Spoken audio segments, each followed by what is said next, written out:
যে পথে সকাল সাজে ফুলের সুবাস, যে পথে সকাল সাজে ফুলের সুবাস, যে পথে বিরহ মিছে প্রেমেরই প্রেমেরই আভাস।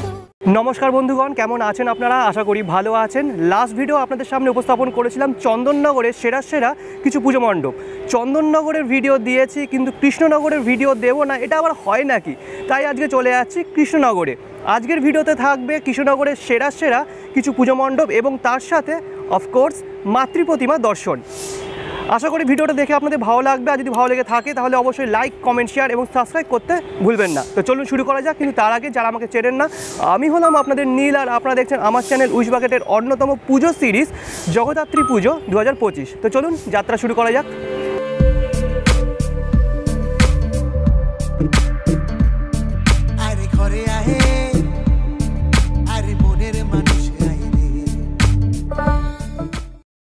কৃষ্ণনগরে পুজো পরিক্রমা শুরু করছি কৃষ্ণনগর তথা বাংলার আবেগ এবং ঐতিহ্য বুড়িমাকে দিয়ে। চলুন দর্শন করিয়ে দিই। তো এইদিকে ছিল পোস্ট অফিস মোড়। পোস্ট অফিস মোড় থেকে দুপা আসলে ডান দিকে এই গলির মধ্যে পড়বে বুড়িমার পুজো মণ্ডপ। প্রতি বছর এই গলিতে প্রবেশের আগে বিশাল বড় একটা এরকম গেট করা হয়, আর মাঝখানে দেখতে পাচ্ছেন একটা নহবতের জায়গা করা হয়েছে। তো এই গেটটা কিন্তু প্রতি বছর খুব সুন্দরভাবে তৈরি করা হয়। তো চলুন এবার ভিতরে প্রবেশ করি।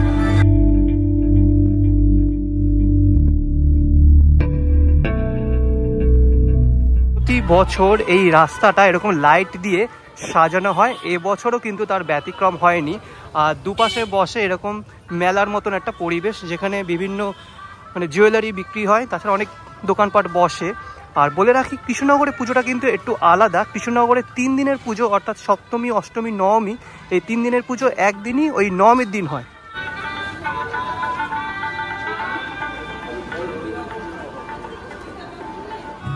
দাঁড়িয়ে আছি কৃষ্ণনগর তথা বাংলার ঐতিহ্য এবং আবেগ মা বুড়িমার সামনে। বুড়িমাকে কিন্তু এখনও পুরোপুরি সাজানো হয়নি। যেটা জানতে পারলাম যে গতকাল রাত্রে অর্থাৎ ষষ্ঠীর দিন 12:15টার সময় মায়ের চক্ষুদান হয়েছে। মাকে সাজানো হয়েছে ডাকের সাজে। প্রতি বছর কিন্তু এই রূপেই মাকে সাজানো হয়। আর অষ্টমীর রাতে মাকে গহনা পরানো হবে। মায়ের উচ্চতা কিন্তু বেশ উঁচু, প্রায় মোটামুটি ওই 16 থেকে 17 ফুট মতো উঁচু হবে। যারা কৃষ্ণনগর থেকে দেখছেন তারা অবশ্যই কমেন্ট করে জানাবেন মায়ের উচ্চতা কতটা। মায়ের চোখটা একবার দেখুন, জাস্ট অনবদ্য, খুব সুন্দর লাগলো।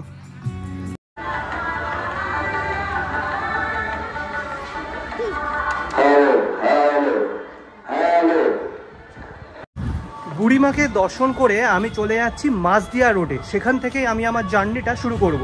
বলে রাখি, চন্দননগরের মতো এখানে কোনো রকম রুট ম্যাপ আমি দিতে পারবো না। রুট ম্যাপ যদি দেখাইও আপনারা বুঝতে পারবেন না, কারণ এখানে অনেক অলিগলি আছে, আপনারা বুঝতে পারবেন না। গুগল ম্যাপের লিঙ্ক যেটা আছে সেটা আপনাদের দিয়ে দেবো। এটি হলো মাঝদিয়া রোড। এই মাঝদিয়া রোডের ঠিক পাশেই ক্লাব প্রতিভা তাদের পুজো মণ্ডপটি প্রতি বছর করে থাকে। আর এই ক্লাব প্রতিভা দিয়েই আমি আমার জার্নিটা শুরু করছি। বর্তমানে দাঁড়িয়ে আছি ক্লাব প্রতিভার পুজো মণ্ডপের একদম সামনে। বলে রাখি, ক্লাব প্রতিভা বিগত 2 বছর বিশাল বড় মা জগদ্ধাত্রীর প্রতিমা তৈরি করেছিল বা মূর্তি তৈরি করেছিল। এবছর তাদের উপস্থাপনা হায়দ্রাবাদের উমেশ সিং প্যালেস। বিশাল বড় কিন্তু এই পুজো মণ্ডপটি।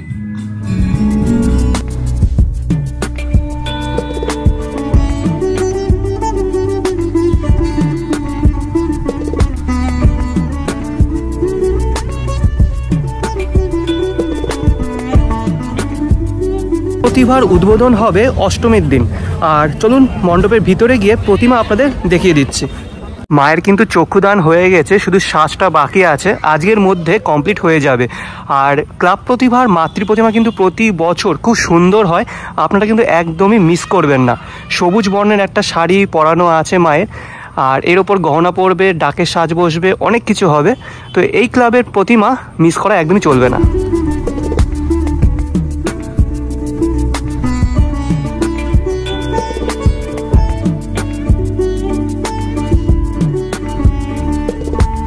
ক্লাব প্রতিভা ঠাকুর দেখার পরে চলে আসলাম আবার মাঝদিয়া রোডে। এবার এখান থেকে ব্যাক করব কৃষ্ণনগরের দিকে বা কৃষ্ণনগর বাস স্ট্যান্ডের দিকে।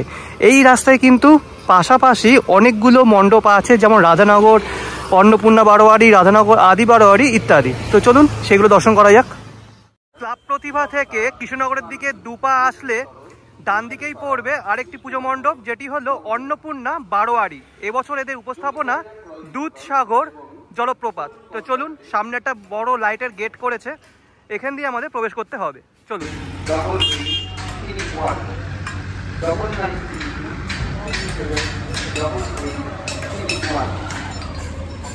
তো বর্তমানে দাঁড়িয়ে আছি দুধসাগর ওয়াটারফলসের একদম সামনে, অর্থাৎ অন্নপূর্ণা বারোয়ারির যে পুজো মণ্ডপ তার একদম সামনে। এটি হলো তাদের মেন এন্ট্রি গেট, সামনেই লেখা আছে দুধসাগর ওয়াটারফলস। তো চলুন, দূর থেকে বিশাল বড় একটা জলপ্রপাত আমি দেখতে পাচ্ছি। তো চলুন যাওয়া যাক ভিতরে।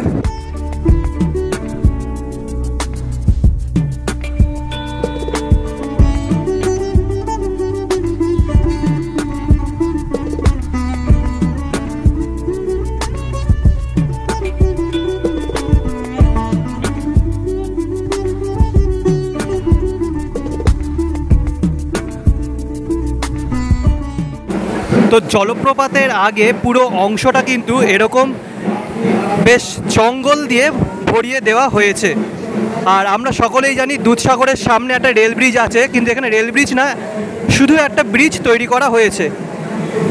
অন্নপূর্ণা বারোয়ারি প্রতি বছর দারুণ দারুণ প্যান্ডেল দর্শকদের উপহার দেন, আর এবছরও তার ব্যতিক্রম হয়নি। তো এবার চলুন মেন যে অংশ সেখানে যাওয়া যাক। এখানে দেখতে পাচ্ছেন একটা কৃত্রিম জলপ্রপাত তৈরি করা হয়েছে, এই যে। আর এর নিচ দিয়ে, মানে এর সামনেই রয়েছে একটা ব্রিজ, আর এই ব্রিজের নিচ দিয়ে জলটা যাচ্ছে এই জলাধারে।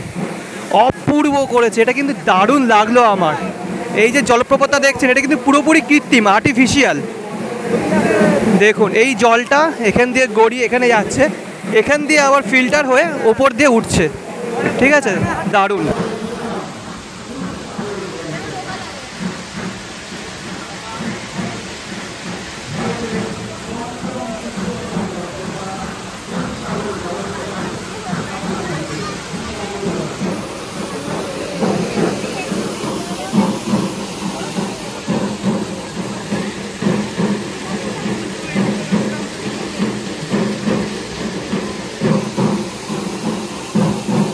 ব্রিজের উপর দিয়ে আমাদের যেতে হবে, মানে বলতে গেলে জলপ্রপাতের উপর দিয়ে ব্রিজ ক্রস করে আমাদের যেতে হবে প্রতিমার সামনে।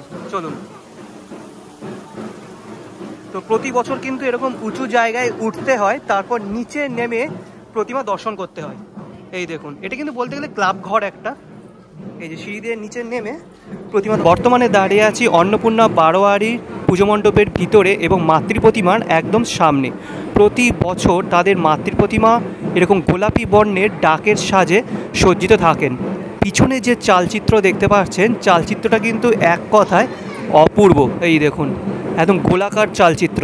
আর মায়ের মাথায় যে মুকুটটা আছে, মুকুটটা একবার দেখুন জাস্ট, মুকুটটা কিন্তু বেশ বড়।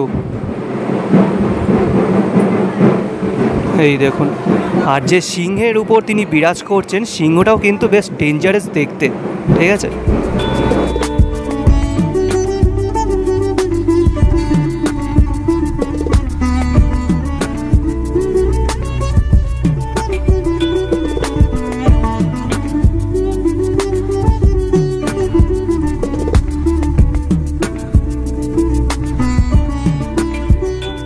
অন্নপূর্ণা বারোয়ারি দেখার পর মাঝদিয়া রোডে উঠে কৃষ্ণনগরের দিকে 3 থেকে 4 মিনিট আসলেই এখানে আরও একটি পুজো মণ্ডপ পড়বে। বাঁদিকে যে পুজো মণ্ডপটি রয়েছে এটি হলো রাধানগর নতুন বারোয়ারি, আর এর ঠিক অপোজিটে যে রাস্তাটা চলে গেল, এই রাস্তা দিয়ে যদি যান তাহলে পড়বে রাধানগর আদি বারোয়ারি। তো চলুন আগে রাধানগর নতুন বারোয়ারি পুজো মণ্ডপ দর্শন করা যাক। আর বলে রাখি, এখানকার যে মা রয়েছে তিনি কৃষ্ণ মাতা নামে পরিচিত। এই হলো তাদের মেন এন্ট্রি গেট, এখান দিয়েই আমাদের প্রবেশ করতে হবে। মূলত অরণ্য সংরক্ষণের উপর তাদের পুজো মণ্ডপটি গড়ে উঠেছে। মণ্ডপে প্রবেশ করতেই সবার প্রথমে একটা ক্রেন দেখবেন, যে ক্রেন দিয়ে বন জঙ্গল বা গাছপালা ধ্বংস করা হচ্ছে। তো সাম্প্রতিককালে প্রচুর এরকম নিউজ দেখেছেন আপনারা, আশা করি নিউজে, যে প্রচুর জঙ্গল কাটা হচ্ছে, গাছপালা নষ্ট করে দেওয়া হচ্ছে। তারই এগেনস্টে একটা সচেতনামূলক বার্তা দিয়েছে এই পুজো মণ্ডপটি। আশেপাশে যে স্ট্রাকচার দেখছেন সবটাই কিন্তু টিন এবং বাঁশের স্ট্রাকচার দিয়ে তৈরি। আর দড়ি দিয়ে, কাতার দড়ি দিয়ে খুব সুন্দর একটা ডিজাইন করা হয়েছে, তার উপরে দেওয়া হয়েছে একটা লাইট। আর এদিক দিয়ে আমাদের মেনলি প্রবেশ করতে হবে। চলুন।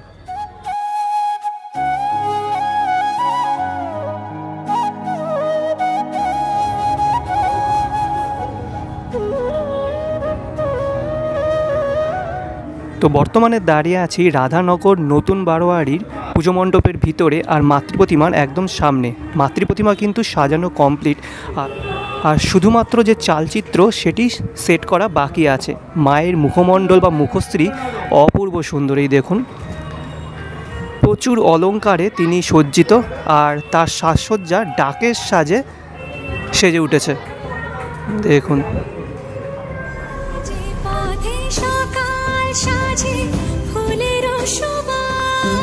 যে পথে সকাল সাজে ফুলের সুবাস, যে পথে বিরহ মিছে প্রেমেরি প্রেমেরি আবকা। মানে দাঁড়িয়ে আছি রাধানগর আদি বারোয়ারি পুজো মণ্ডপের সামনে। এবছর তাদের উপস্থাপনা অপারেশন সিন্দুর।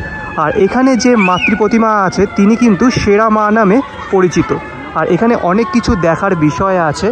অপারেশন সিন্দুর যেহেতু নাম, সেহেতু এখানে অনেক কিছু তৈরি করা হয়েছে। সামনেই দেখতে পাচ্ছেন রয়েছে INS বিক্রান্ত, আর মণ্ডপের ঠিক সামনে রাখা রয়েছে S-400।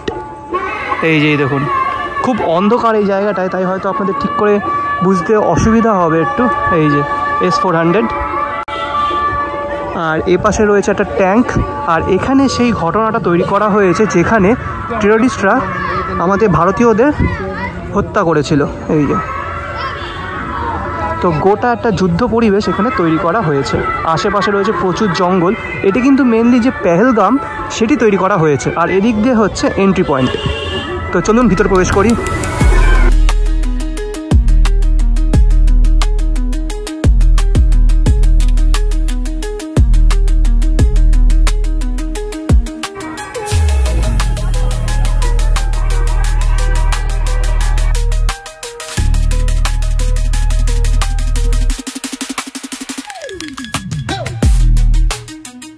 প্রবেশ পথের শুরুতে উপরের দিকে শ্রীকৃষ্ণের যে চক্র, সুদর্শন চক্র, সেটি কিন্তু তৈরি করা হয়েছে, সেটি অনবরত ঘুরে চলেছে।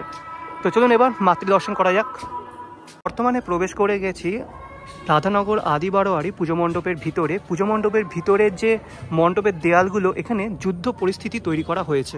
আর এখানে তৈরি করা হয়েছে শিব তাণ্ডব। এই দেখুন, এটি শিব মূর্তি তৈরি করা। আর একদম সামনেই রয়েছে মা সেরা মা, অপূর্ব সাজে তিনি সজ্জিত, পুরোপুরি কিন্তু ডাকের সাজে তিনি সজ্জিত আছেন। দেখুন, আর গায়ে লেখা রয়েছে সেরা মা।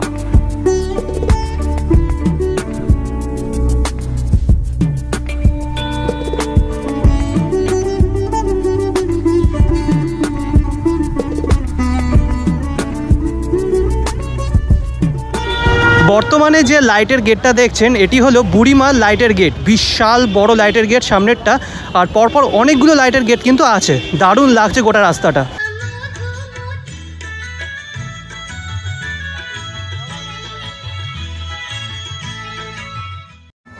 বর্তমানে দাঁড়িয়ে আছি পাত্রবাজার স্বীকৃতি ক্লাবের পুজো মণ্ডপের একদম সামনে। এবছর তাদের উপস্থাপনা ব্যাঙ্গালোরের ইসকন মন্দির। প্রবেশদ্বারে দুপাশে দেখতে পাচ্ছেন এরকম গৌরনীতায়ের চিত্র রাখা আছে, আর একদম মাঝখানে রয়েছে প্রতিমা কিন্তু এখনও সাজানো বাকি আছে, আর এমনকি প্যান্ডেলেও কিছু কাজ বাকি আছে। তো আপনি যদি আগামী দিন অর্থাৎ 29 তারিখ অষ্টমীর দিন আসেন, তাহলে গোটা মণ্ডপ চত্বর খুব ভালোভাবে দেখতে পারবেন। আজকে হলো সপ্তমী, 28 তারিখ।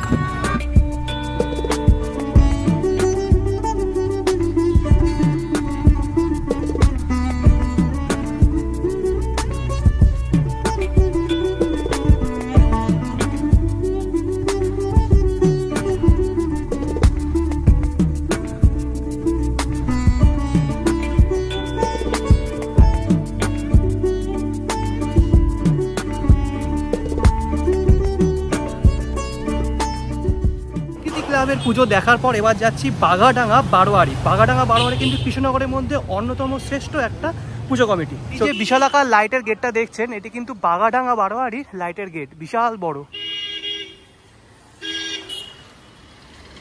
এটা হলো বাঘাডাঙ্গা বারোয়ারি পুজো মণ্ডপে যাওয়ার পথ। আর প্রতি বছর অনেকগুলো লাইটের গেট কিন্তু তারা করে থাকেন, এবছরও কিন্তু তার ব্যতিক্রম হয়নি। দেখতে পাচ্ছেন পরপর অনেকগুলো লাইটের গেট রয়েছে। তো এটি হলো বাঘাডাঙ্গা বারোয়ারি মেন এন্ট্রি গেট। লাইটের কাজ কিছু বাকি আছে, তাই এরকম অন্ধকার লাগছে। তো যেমনটা আগেই বললাম আপনাদের, আপনারা যদি আগামীকাল অর্থাৎ অষ্টমী 29 তারিখে আসেন তাহলে পুরোপুরি কমপ্লিট পাবেন। এখন একটু অন্ধকার দেখাচ্ছে, আর একটু পরেই আছে মূল মণ্ডপ। প্রবেশ করে গেছি মূল মণ্ডপের ভিতরে। এবছর তাদের উপস্থাপনা নারী শক্তি। চারিদিকে বিভিন্ন রকম কাঠের পুতুল দিয়ে গোটা বিষয়টা সাজানো, আর সামনেই রয়েছে মূল মণ্ডপ। মূল মণ্ডপটা কিন্তু বেশ বড়।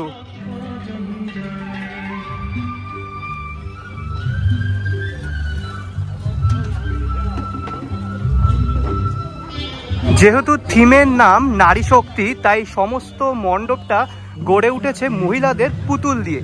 এদিকে আর এদিকে দুদিকে দেখতে পাচ্ছেন মহিলাদের বিশাল বড় বড় পুতুল তৈরি করা। নিচে রয়েছে পটচিত্র, আর সেই পটচিত্রতেও মহিলাদের চিত্র অঙ্কন করা রয়েছে। আর এদিকে যদি তাকান তাহলে চোখে পড়বে বিভিন্ন মহিলাদের মুখশ্রী। দেখুন, তো চলুন।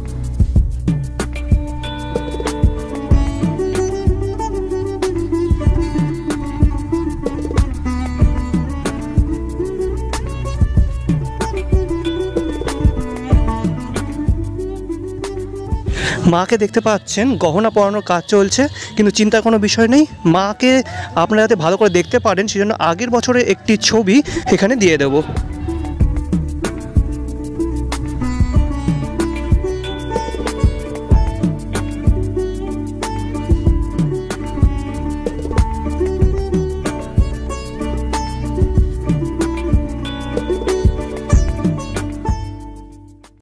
দাঁড়িয়ে আছি বউবাজার বারোয়ারির পুজো মণ্ডপের একদম সামনে। এখানে যে মাতৃ প্রতিমা আছে তিনি মা মহেশ্বরী নামে পরিচিত। আর এবছর তাদের উপস্থাপনা রাঙা মাটির কৃষ্টি। 170তম বর্ষে পদার্পণ করলেন তারা। মূলত আমাদের বাংলায় যে ডোকরা শিল্প আছে সেটি এই মণ্ডপে ফুটিয়ে তুলেছেন তারা।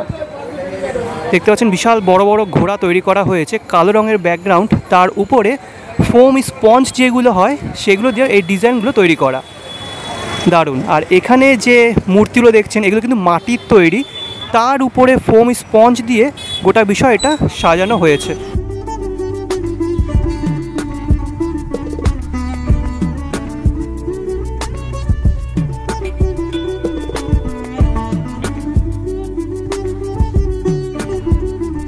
দাঁড়িয়ে আছি মণ্ডপের ভিতরে, আর ভিতরটা কিন্তু খুব সুন্দর করে সাজানো হয়েছে। স্পেশালি উপরে এই ঝাড়বাতিটা, এটি কিন্তু অ্যাকচুয়ালি ঝাড়বাতি নয়, বিশাল বড় একটা গোলাকৃতি অংশ।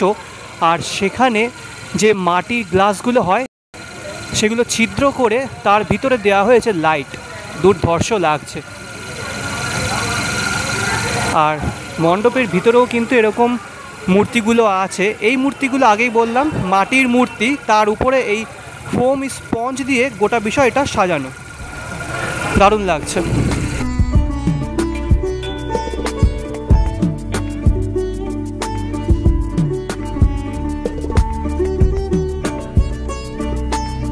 কৃষ্ণনগর এসে যে জিনিসটা আমার সত্যি খুব খারাপ লাগলো, খারাপ না বলতে পারেন, একটুখানি হার্ট ব্রোকেন হলাম, সেটা হলো প্রায় প্রত্যেকটা পুজো মণ্ডপে আজ সাজানো হচ্ছে মাকে গয়না দিয়ে।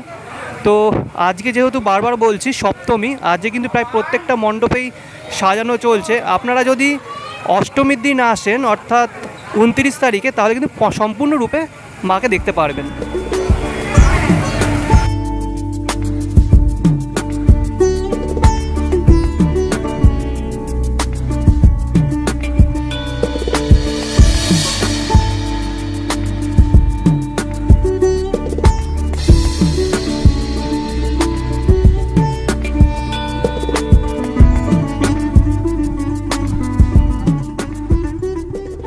বর্তমানে দাঁড়িয়ে আছি রায়পাড়া মালিপাড়া পুজো মণ্ডপের একদম সামনে। এবছর তাদের উপস্থাপনা রাজমহলের অন্তরালে। রাস্তার একদম মাঝখানে বিশাল বড় একটা রাজমহল তারা তৈরি করেছেন। হঠাৎ যদি দেখেন তাহলে কোনো অংশেই বুঝতে পারবেন না এটি একটি মণ্ডপ, মনে হবে অরিজিনাল যেন একটা রাজমহল। আর এটি কিন্তু শুধু রাজমহল নয়, ভিতরে একটা ভূতের শো হচ্ছে, ঠিক আছে? অনেকে ভয় পেয়ে যাচ্ছে, ভিতর থেকে অনেক চেঁচানোর আওয়াজ আসছে। আর এখানে যে মাতৃ প্রতিমা আছে তিনি মা ফুলেশ্বরী নামে পরিচিত।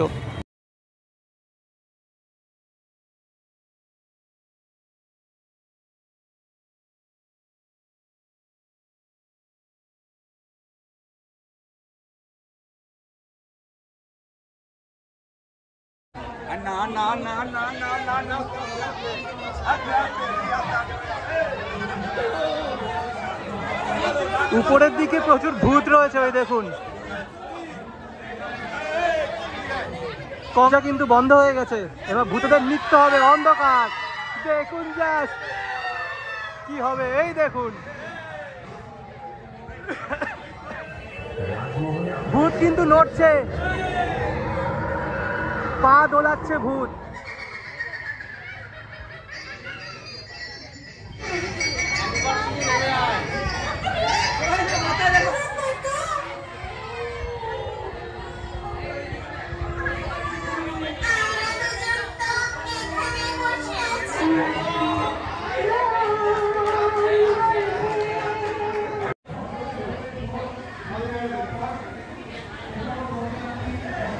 তো ইনি হলেন রায়পাড়া মালিপাড়ার প্রতিমা, খুব সুন্দর মিষ্টি মায়ের।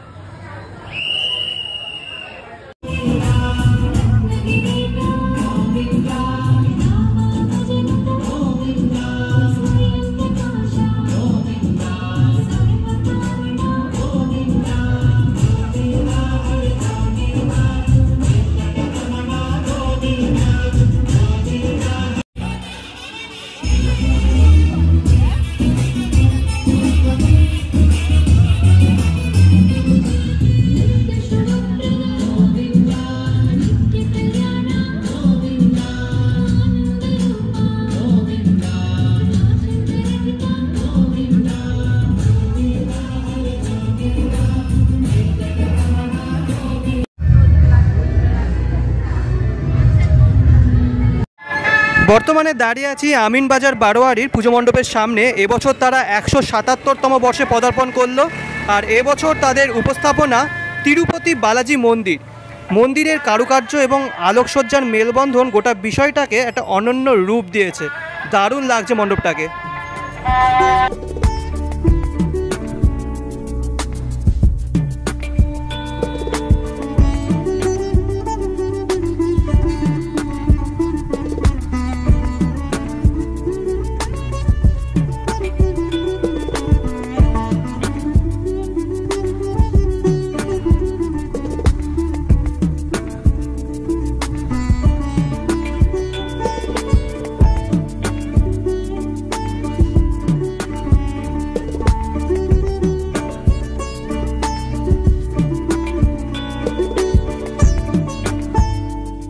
মানে চলে এসেছি আমার লিস্টে থাকা অন্তিম পুজো মণ্ডপ, যেটি হলো চকের পাড়া বারোয়ারি। এটি তাদের মেন পুজো মণ্ডপ, রাস্তা উপরে হয়। বাঁদিকে রয়েছে প্রতিমা, সোজা গিয়ে বাঁদিকেই পড়বে।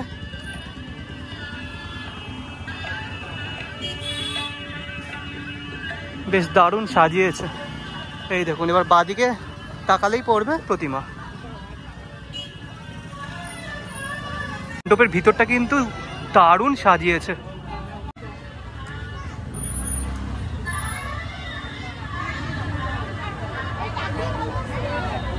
তো এখানেও কিন্তু মাকে সাজানো চলছে।